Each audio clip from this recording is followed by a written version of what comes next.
Ano yung kumpanya sa Las Piñas na pinuntahan ng Dole? Construction company po. Bakit sila pumunta sa construction company? May nagsumbong po. Ako po yung nagrepresenta para po ipagtanggol yung company. Bakit ka nag-withdraw ng representation mo? Anong nakita mo? Mayroon bang mali? Opo, kasi pinipilit po nila kami magtanggal ng tao. Pag hindi po kami nagtanggal, kami po magpapasako. Sigurado ba nagsasabi ka ng totoo rito? Wala kang galit? Eh, sinasabi mo lang pawang Wala po, katotohanan. wala po. Okay. Mag-iimbestiga pa tayo ng malaliman. Mukhang exciting to. Pag ibig sabihin blacklisted, abay tayo ka muna. Ibang usapan na yan. Hindi pa mo kami tapos. Kaya kayo dyan sa STC. Kinig kayo. Nagkakalansingan na ba mga bombolyas ninyo, mga singit ninyo? Nagpapawis na ba?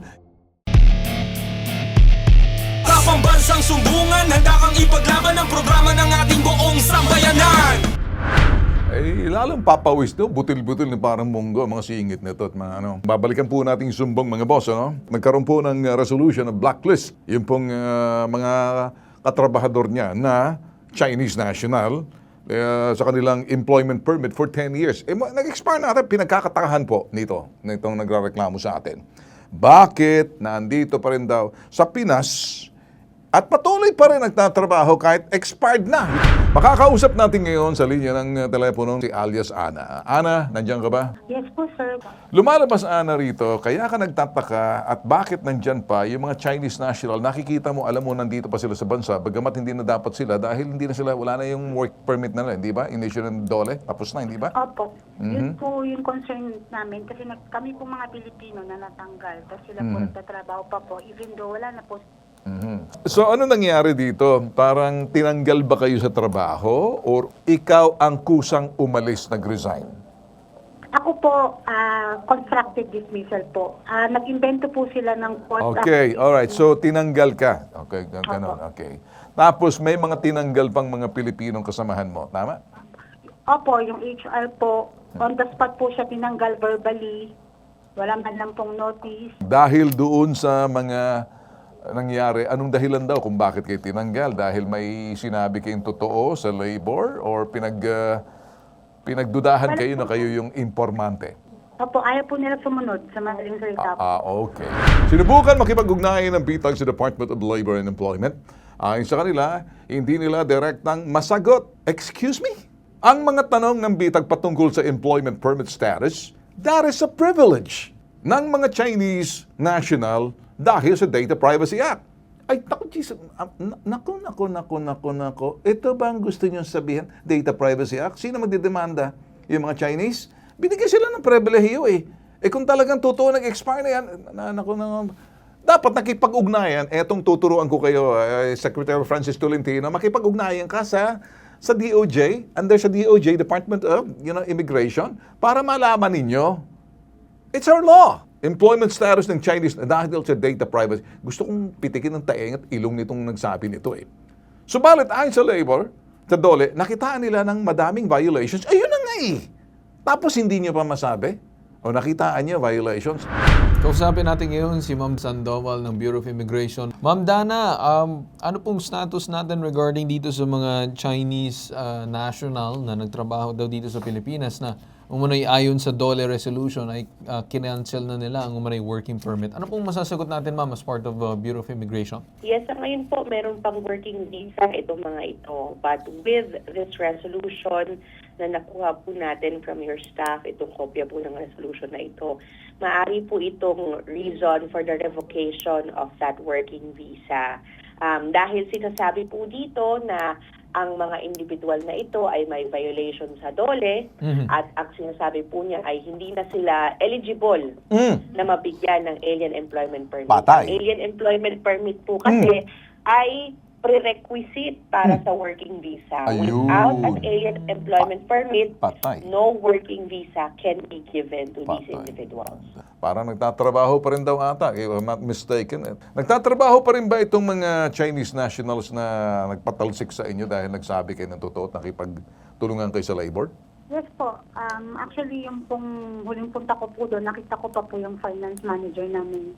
Well, anong tingin nyo rito, Ma'am Dana? Yes, once we verify po with Dole if this order is with finality na, meaning hindi na po nila na-appeal ito, or wala na pong appeal na ongoing, pwede na po nating simulan ang revocation ng visa nitong mga taong ito, given that wala na po silang alien employment permit. Kailangan na po nilang umalis ng bansa kung wala na po silang work visa. Okay. Hindi na rin po sila eligible para magtrabaho dito. Paano ma'am, kung ang gagawin nila, sasabihin nila, no, I'm not gonna work anymore, so wala na akong working permit, can they still stay dito or are they considered legal alien or illegal alien na sila, subject for deportation?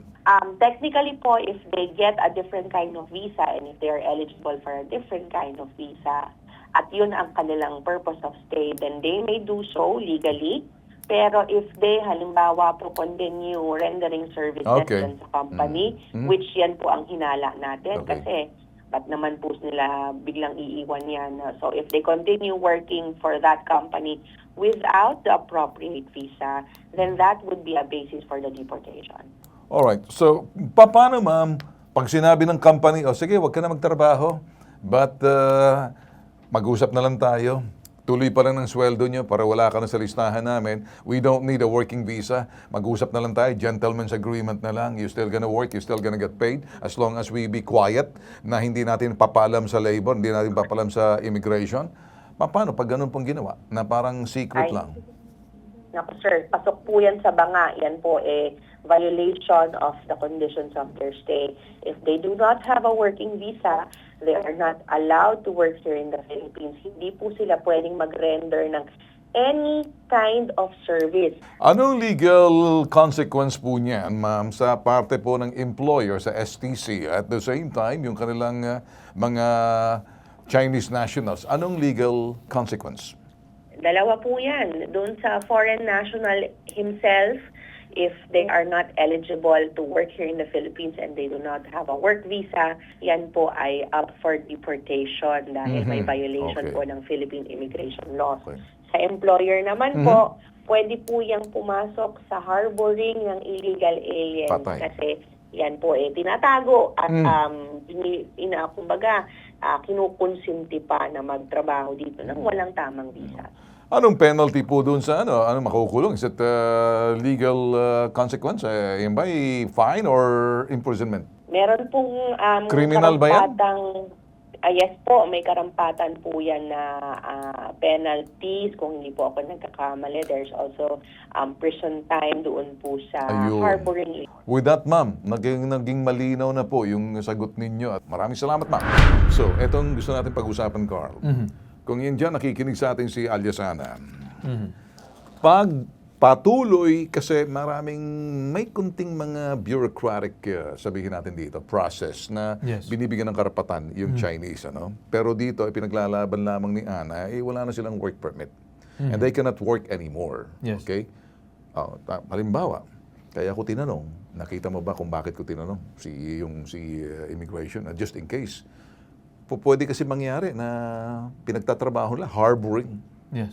na hindi lang mabitiw-bitiwan yung mga yan. Kasi mataas ang katungkulan yan, na wala na silang work permit, pero allowed pa rin sila to stay in the Philippines. Iba yung you're allowed to stay, pwede ka manatili sa Pilipinas, hindi ka lang pwede magtrabaho. Yes.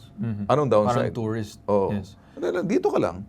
So, pwede ka mag-apply. Paano kung sabi nga natin, nag-uusap lang. Yung tanong ko kanina, mag-uusap lang siya. Sige na, huwag kang magtrabaho. Sabihin natin, pero tuloy pa rin ang sweldo mo hanggang nandito ka. Stay ka lang dito. Pwede mangyari yun. Yes. O sabi ni, subject for deportation yan. Para doon, agad, pag nalaman ng immigration. Kinakailangan dito, magbabantay talaga. At saka at the same time, sa parte naman ng STC, just in case na if you continue doing that, harboring illegal alien, tinatago mo, kinukubli mo, abay, makukulong ka dyan. Yes. May batas tayo dyan. Oo. Tama. Narinig mo, Ana? Opo, sir. Hindi na sila pwede makapagtrabaho, kumilos ng immigration, ganun din yung kikilos ng immigration, ganun din yung labor. Bigay ka lang ng information, kung anong information mo dyan, tatrabahuin namin yan, sisiguraduhin namin, madideport yan. Kung mangyayari yung mga tinanong ko kanina kay Dana. Okay? Opo, sir. Salamat po. Alright. Sige, bantayan mo lang, ha? Kami, nandito lang kami. Pwede kang lumapit, pwede kang bumalik ulit, ha? Pambansang sumbungan, handa kang ipaglaban ang programa ng ating buong sambayanan.